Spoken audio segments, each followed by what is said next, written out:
I'm Tom Grace. From 10 December 2011, legislation regulates the payment of builders and subcontractors in South Australia.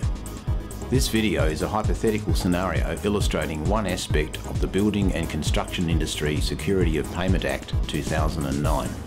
Fenwick Elliott Grace specialise in construction and engineering law. Find us at feg.com.au.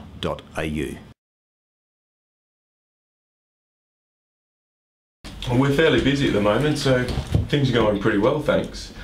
This new law is a bit of a headache for us. Accounts payable are just flat out checking every invoice from our subbies to make sure that it's not a payment claim, so that way we can respond within the 15 days. Well, we don't want to get caught again like we did with the first invoice. Oh, good to hear. And you wanted to know something about adjudication? You remember that we sent that payment schedule back to FICO?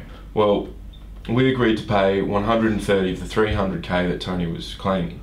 Well, early last week, we received an application for adjudication from Tony, and then yesterday we received a letter and a huge stack of documents from some guy called Kirk Fitzpatrick saying that he'd accepted nomination for adjudication.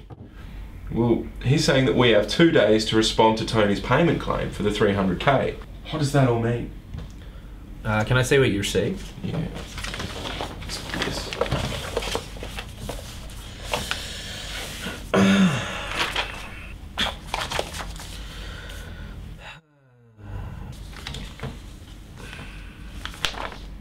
Well, you are in adjudication now. Fitzpatrick is an accredited adjudicator who's accepted his nomination. The law says that unless we agree to a longer time frame with Tony and the adjudicator, we have to send a response within 2 business days. So this came in yesterday? Yeah, some guy just dropped it off at lunchtime. Right, well we have 2 clear business days to respond, so we need to get onto that immediately. You'll need some information on why the money's not due. Well, most of that'll be on your payment schedule.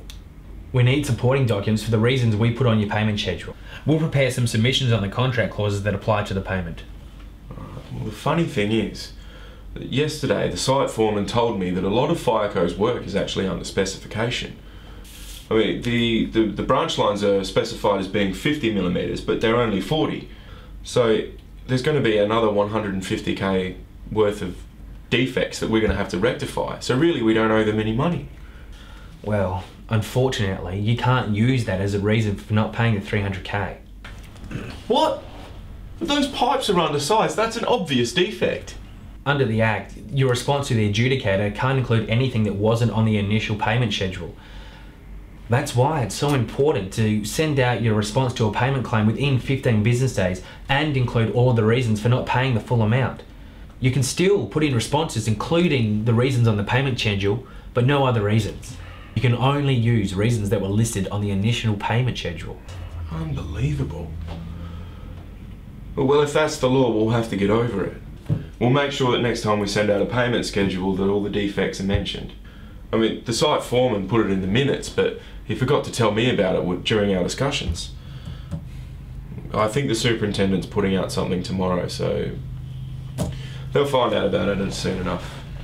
Well, if you need any help with that, let me know. But as to the response to the adjudicator, we do need to get onto that immediately. Okay, I'll get you the other information that you need on the issues we spoke about before. That'll probably be enough anyway. Okay then, we'll send that through as soon as you can. We'll get someone with the drafting submissions for the contract. I'll send you a draft tomorrow at 3 PM and we'll send out the final copy to the adjudicator before 5. Can you let me know when you've read the draft? Yeah, no worries. So once the adjudicator has our response, what happens? He can ask you or Tony for responses. He can organise a conference. He can even go and look at the site.